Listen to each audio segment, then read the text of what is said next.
నకిలీ పత్తి విత్తనాలు రైతులను నట్టెట్ట ముంచుతున్నాయి. పెద్దపల్లి జిల్లా కాళేశ్వరంపురం మండలంలోని మల్యాల గ్రామానికి చెందిన ఉల్లి సదయ్య అనే రైతు అదే గ్రామానికి చెందిన ఓ రైతు భూమి 2 ఎకరాలు కౌలుకు తీసుకుని పత్తి పంట సాగు చేశాడు. సాగు చేసి 2 నెలలు అవుతున్నా పూత ఖాతా లేక పూర్తిగా పంట ఎండిపోయింది.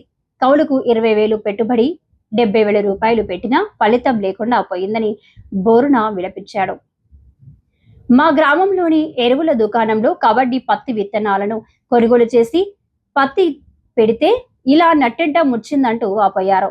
ఈ విషయమై వ్యవసాయ అధికారులకు సమాచారం ఇస్తే వచ్చి చూసి పోయారే తప్ప ఎలాంటి సమాధానం లేదన్నారు. అధికారులు పాలకులు స్పందించి నష్టపరిహారం ఇప్పించాలని రైతు సదయ్య కోరుతున్నాడు.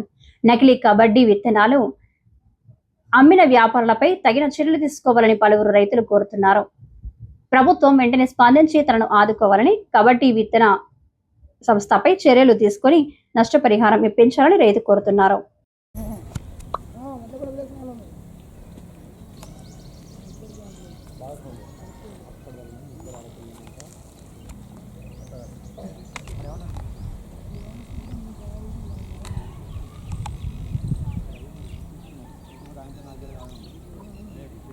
పొలాలు కొట్టిన వాళ్ళతో మొన్నాళ్ళు కూడా వేసిండు. సో గడ్డి మంది కొట్టే వాళ్ళని అన్న ఇది దీనివల్ల వచ్చిన ఇల్లు గడ్డి మంది కొట్టలేదు, మరి ఇల్లు రాలేదు. అయ్యో వాళ్ళు కట్టుకున్నారు, కట్టుకున్నారు. ఇప్పుడు ఇది అయినాక కావద్దు మా దగ్గర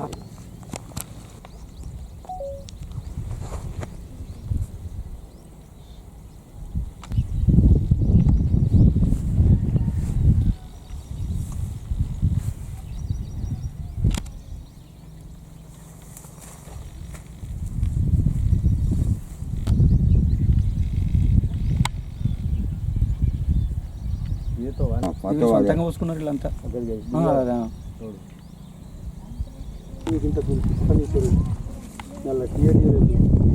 చెరువు పాట అయింది, చెరువు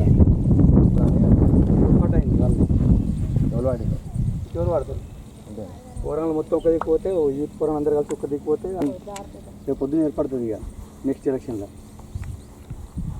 నా పేరు ఉల్లి సదయ్య, మాది జిల్లా మల్యాల కాళేశ్వరం మండలం పెద్దపల్లి డిస్టిక్. నేను నిరుపేద భూమి లేని కూలిని 2 ఎకరాలు కౌలు తీసుకున్నా. కౌలు తీసుకొని ఇలా కబడ్డీ అనే పత్తి విత్తనం నాటాను. ఇది ఎకరానికి కష్టాలకి ఎకరానికి 20,000 కౌలు కట్టాను. ప్లస్ మళ్ళీ వచ్చింది ఒక 70,000 పెట్టుబడి పెట్టాను. ఈ విత్తనం మొన్నటాగా పెట్టాను. పెట్టిన తర్వాత ఏమైందంటే చెట్టు పొడుగు లాగా ఓడు, గోంగూరాకు లాగా ఓడు, పూతచ్చులు లేదు, కాతచ్చులు లేదు. ఇది కబడ్డీ పత్తాలు పెట్టాను. కబడ్డీ సీడర్లకు వాళ్ళకు ఫోన్ చేస్తే స్పందిస్తలేరు. ప్లస్ మళ్ళీ వస్తే ఏంటంటే ఈ ఏవో సాబ్ వచ్చిండు, ఏవో సాబును సైన్స్ వచ్చిండు, వాళ్ళు కూడా చూసిండు. ఇది మాకేం అర్థం అవుతలే అన్నారు. ఇట్లా వేపుగా పెరిగి ఎండిపోతుంది, ఇట్లా వేపుగా చెట్టు ఇలా వేపుగా పెరిగి కుచ్చలా పెరిగి మన గోంగూర ఆకు టైప్ లాగా ఇట్లా దగ్గర ముడుచుకొచ్చుడు. దీనికి పూత లేదు, నగరు లేదు. ఇది ఇక్కడ మల్యాల మాధవి ఫెర్టిలైజర్ అనే షాప్ ఉంది, ఆ షాప్ కూడా తీసుకొచ్చాను. వేపుగా పెరుగుతుంది, ఆకులు రాలుతున్నాయి, పూత లేదు, క్రాత లేదు. ఇక్కడ మాధవి ఫెర్టిలైజర్ అనే మాకు ఇచ్చాడు. ఇది పోయి అడుగుతుంటారు అంటే నేను తయారు చేసిన కంపెనీ కాదు, ఇది నాకు వేరే వాళ్ళ దగ్గర తీసుకున్నాను. నాకు మీరు ఏం చేసుకున్నా చేసుకోవచ్చు అంటాను. మొత్తం ఇప్పుడు ఎంత నష్టం నీకు? నాకు 1,50,000 నష్టం జరిగింది ఇప్పటికి. వ్యవసాయం చేసుకుందామనే ఆసక్తితోని ఒక 2 ఎకరాల భూమిని కౌలుకు తీసుకొని దానిని కౌలు తీసుకొని సాగు చేసుకుంటూ జీవనోపాధి చేసుకుంటూ ఉన్న నిరుపేద వ్యక్తి ఉల్లి సదయ్య మా ఊర్లో.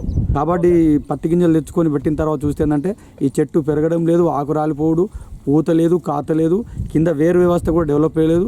దీనిలో మినిమం ఎంత లేదని ఒక ఎకరానికి 1,00,000 రూపాయలు చొప్పున ఈ రైతు నష్టపోయాడు. ఈ రైతుకు మల్యాల గ్రామ ప్రజలందరి తరఫున ప్రభుత్వానికి విజ్ఞప్తి చేసేది ఏంటంటే ప్రభుత్వం తరఫున ఇతన్ని అగ్రికల్చర్ ఆఫీసర్లు కానీ స్థానిక వాళ్ళు ఎవరైనా కానీ ఆదుకొని ఎకరానికి 1,00,000 రూపాయలు చొప్పున నష్టపరిహారం చెల్లించాలని చెప్పి మా గ్రామం తరఫున మేము డిమాండ్ చేస్తూ ఉన్నాం. కబడ్డీ విత్తన కంపెనీ వాళ్ళు కూడా నష్టపరిహారం కట్టించే విధంగా ఏర్పాటు చేయాలని, తగు విధంగా జిల్లా కలెక్టర్ గారికి కూడా వారిపైన చర్య తీసుకొని ఈ బాధిత రైతుకు నష్టపరిహారం అందేలా చూడాలని చెప్పి గ్రామస్తులందరి తరఫున మేము డిమాండ్ చేస్తాం. పత్తి పంటను కోతుల బారి నుండి కాపాడుకోవడానికి ఓ రైతు వినూత్న ఆలోచన చేశాడు. పెద్దపల్లి జిల్లా కాళేశ్వరంపురం మండలంలోని మల్యాల గ్రామ పరిధిలోని జగ్గయ్యపల్లెకు చెందిన లోనే కుమార్ మల్యాలలో 4 ఎకరాల వ్యవసాయ భూమి కౌలుకు సాగు చేస్తున్నాడు. 2 ఎకరాల వరి, 2 ఎకరాల పత్తి పంటతో పాటు మొక్కజొన్న పంట సాగు చేశాడు. పత్తి పంట ఏపుగా పెరిగి కాత పూత మంచిగా వచ్చింది. చేతకందే దశలో ఉన్న పత్తి పంటను కోతుల గుంపు పంటలను నాశనం చేస్తున్నాయి. ఈ విషయమై రైతన్న వినూత్న ఆలోచన చేశాడు. పత్తి పంటలో కొండెంగ బొమ్మతో 4 ఫ్లెక్సీలు ఏర్పాటు చేశాడు. దీంతో కోతులు పరారవుతున్నాయని తెలిపాడు.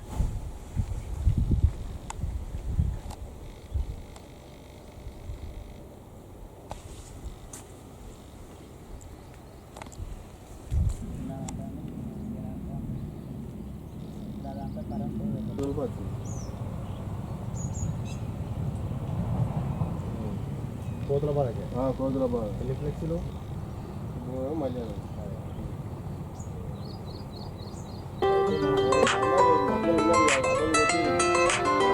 నా పేరు కుమారు, జగ్గేపల్లి మాది. రోజు కోతుల బాధ బాగున్నదని ఈ పత్తి చేనులలో పడతాయి, కాయలు మొత్తం పూత నాకిరి అంత దింపెత్తానే మండలి రగొడతాయి. ఏం చేస్తున్నానని ఆలోచించి 4 రోజుల వాటి కావులు కాసిన. ఇక వర్షపడలేక ఆలోకి ఇట్లా ఫ్లెక్స్ తెచ్చి కడితే కొంచెం తక్కువ అవుతాయి అంటే నిన్న జమ్ముకుంటే పోయి 4 ఫ్లెక్సీలు కొట్టించుకొని వచ్చి మక్క పీరియడ్లో 2 కట్టినా, పత్తిలో 2 కట్టిన కాంచెలు ఇప్పుడు వరకు అయితే ఇంకా రాలేదు. ఇక మరి గది బాధ ఉన్నది. మరి అది అత్తే 200, 300 కోతి వస్తానే మొత్తం అంగడి చేస్తానే. ఇక నోట్లోకి వచ్చిన పంట మొత్తం నాశనం అయిపోతుంది. ఇక ఆ బాధ కోసం మరి నిన్న పోయి జమ్ముకుంటే పోయి తెచ్చి నిన్న సాయంత్రం కట్టిన.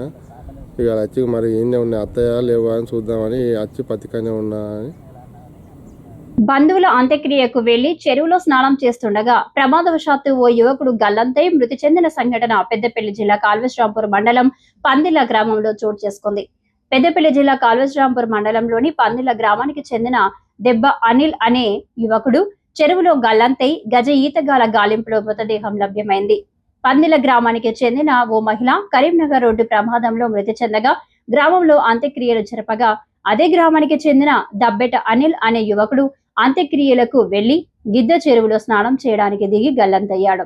పోలీసులకు సమాచారం అందించడంతో ఎస్ఐ వెంకటేష్ చేరుకొని గజ ఈతగాళ్లతో చెరువులో గాలింపు చర్యలు చేపట్టగా శుక్రవారం చెరువులో అనిల్ మృతదేహం లభ్యమైంది. మృతదేహాన్ని చూసిన కుటుంబ సభ్యులు, బంధువులు బోరణ విలపిస్తున్నారు. మృతునికి భార్యతో పాటు 2 పిల్లలున్నారు. కుటుంబ సభ్యుల ఫిర్యాదు మేరకు కేసు నమోదు చేసుకుని దర్యాప్తు చేస్తున్నట్లు వెంకటేష్ తెలిపారు. అనిల్ కుటుంబాన్ని మాజీ ఎంపీపీ గోపగోని సారయ్య గౌడ్, మాజీ జెడ్పీటీసీ వంగలి తిరుపతి రెడ్డి, కాంగ్రెస్ మండల పార్టీ అధ్యక్షులు సదయ్యలు పరామర్శించారు.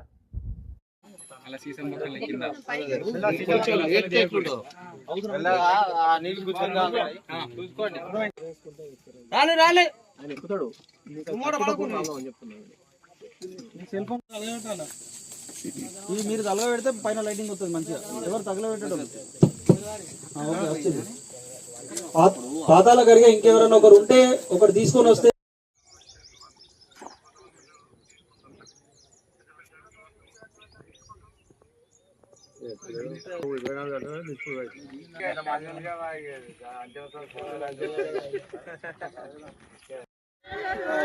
ఫస్ట్ కోకి అంటే ఊసిపోయింది మళ్ళీసారికి మళ్ళీ ఆయన అది ఇక్కడనే ఏమని మనం చెప్పలే.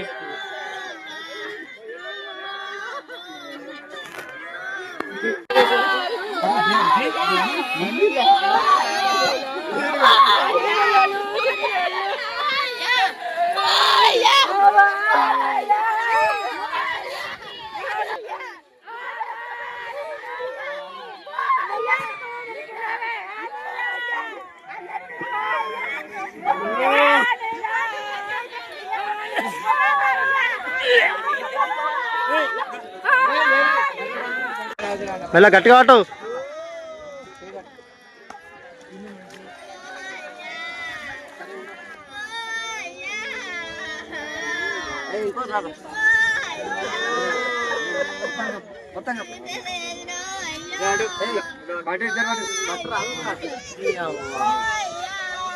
అరే ఇక్కడ పెడితే ఏంద్రా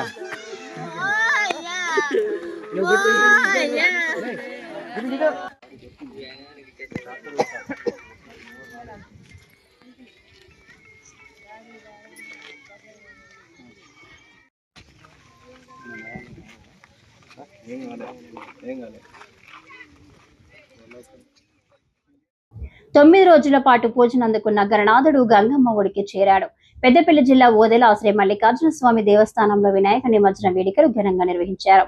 ఆలయంలో ప్రతిష్ఠించిన వినాయక మండపం వద్ద 9 రోజుల పాటు పూజలు అందుకుని చివరి రోజు ప్రత్యేక పూజలు నిర్వహించి స్థానిక చెరువులో వినాయకుడు నిమజ్జనం చేశారు. నిమజ్జనం వేడుకల్లో కార్యనిర్వహణ అధికారి సదయ్య పాల్గొని ప్రత్యేక పూజలు చేశారు. ఈ కార్యక్రమంలో జూనియర్ అసిస్టెంట్ కుమారస్వామి, అర్చకులు భద్రయ్య, భవానీ, పంచాక్షరి, గంగయ్య, అభి, వంశీ సిబ్బంది తదితరులు ఉన్నారు.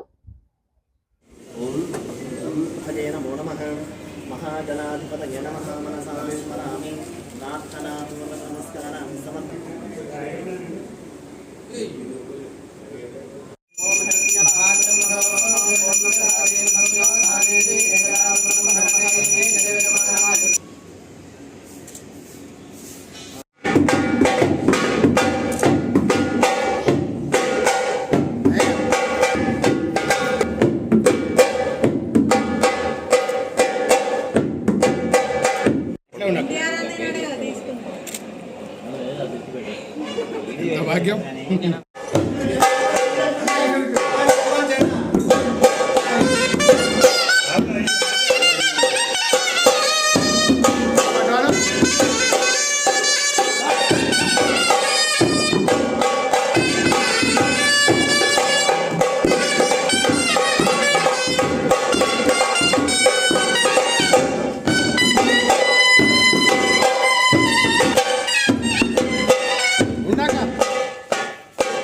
మమ్మీ దగ్గర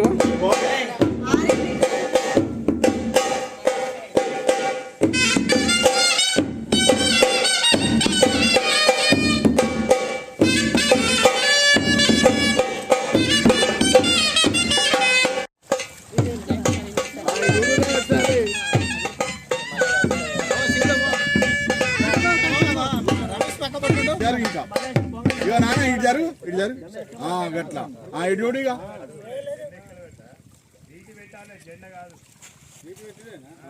నీటి ఆనబెట్టుడే అవి లీసా పోరా పొడా ఇది మట్టి విగ్రహం కదా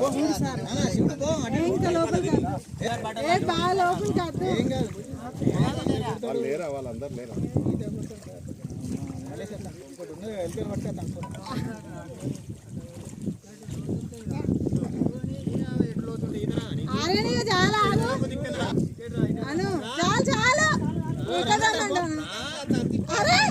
ఆడ కోపులు ఉంటాయి ఇక నువ్వు పోగిట్రా ఆడ ముంచు 3 సార్లు ముంచు గానవా ఓం గణపతి బొబ్బ మోరియా మోరియా ఏయ్ ఓకే అద్దు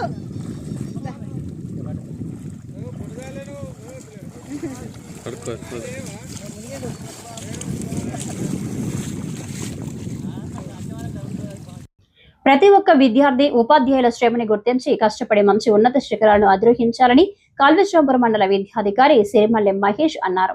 పెద్దపల్లి జిల్లా కాల్వశ్రాంపురం మండలంలోని పెగడపల్లి గ్రామంలోని సన్షైన్ పాఠశాలలో ఉపాధ్యాయ దినోత్సవాన్ని ఘనంగా నిర్వహించారు. విద్యార్థులు ఉపాధ్యాయుల పాత్రలు పోషిస్తూ తరగతి గదుల్లోకి వెళ్లి పాఠాలు చెప్పి తమ ప్రత్యేకతను చూపించారు. అనంతరం విద్యార్థులు ఉపాధ్యాయులను పూలతో సన్మానించారు. ఈ కార్యక్రమానికి మండల విద్యాధికారి మహేష్ హాజరై విద్యార్థులకు ఉపాధ్యాయులకు పలు సూచనలు చేశారు. ఈ సందర్భంగా మండల విద్యాధికారి మహేష్ మాట్లాడుతూ ఉపాధ్యాయులు చెప్పే మాటలు, పాఠాలను శ్రద్ధగా విని వాటిని జీవితంలో ఆచరించాలని కోరారు. విద్య అనే వెలుగుతోనే మన భవిష్యత్తు ప్రకాశిస్తుంది అని తెలిపారు. పరిశుభ్రత, క్రమశిక్షణ, కృషి ప్రతి విద్యార్థులు ఉండాలి. ఉపాధ్యాయుల మార్గదర్శకత్వం పాటిస్తేనే మీరు మంచి పౌరులుగా ఎదగగలరు అని సూచించారు.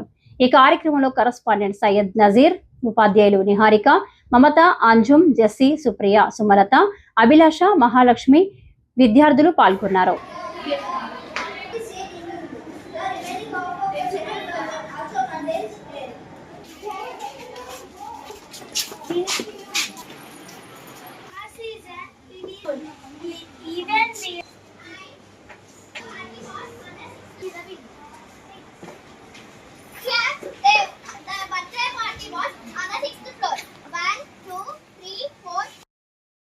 Thank you for giving your valuable time. Sir చాలా బిజీ ఉన్నారు ఇవాళ, అయినా పిల్లలందరికీ ఒక ఇన్స్పిరేషన్ లాగా ఉంటుందని డైలీ డిసిప్లిన్ గా ఉండడం, చక్కగా టీచర్లు చెప్పింది వినడం,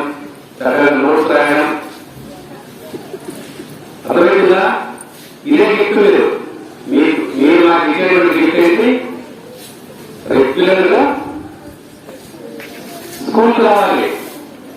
హాలిడే వస్తుంది కదా, రేపు హాలిడే ఉంది కదా, ఇంకా హాలిడే మళ్ళీ రేపు హాలిడే వస్తుంది కదా, ఇంకొక హాలిడే కూడా మనం తీసుకుంటాం. మనం ప్లస్ గా ఆదివారం వస్తే మండే రోజు చాలా మంది అటెండెన్స్ ఉంటారు.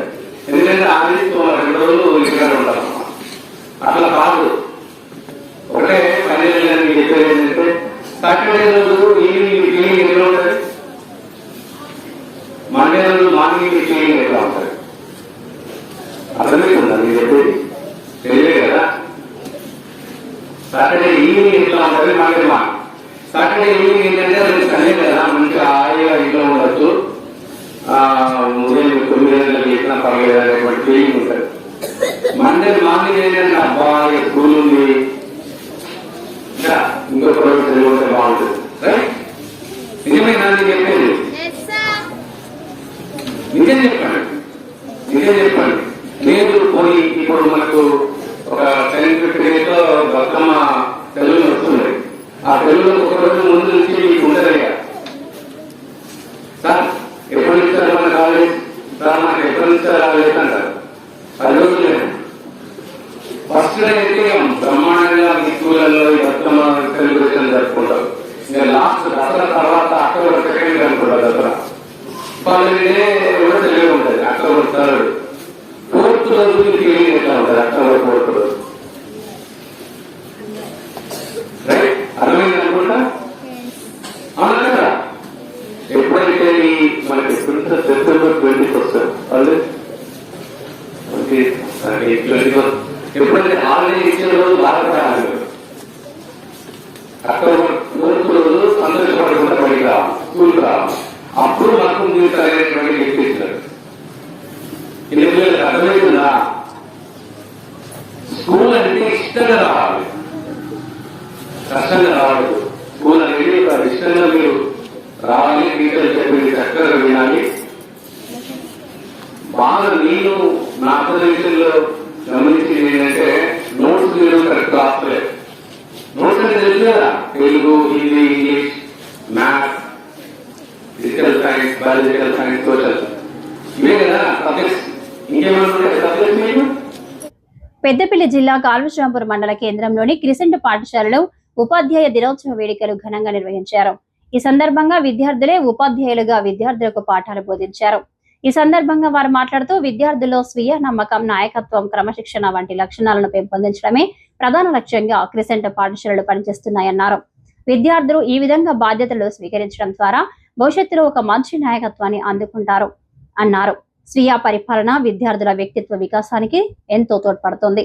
ఈ కార్యక్రమంలో క్రిసెంట్ పాఠశాల చైర్మన్ సయ్యద్ అజాజ్, పాఠశాల సిఇఓ తహబిల్లాల్, పాఠశాల మేనేజింగ్ డైరెక్టర్ జమీర్, పాఠశాల ఉపాధ్యాయులు తదితరులు పాల్గొన్నారు.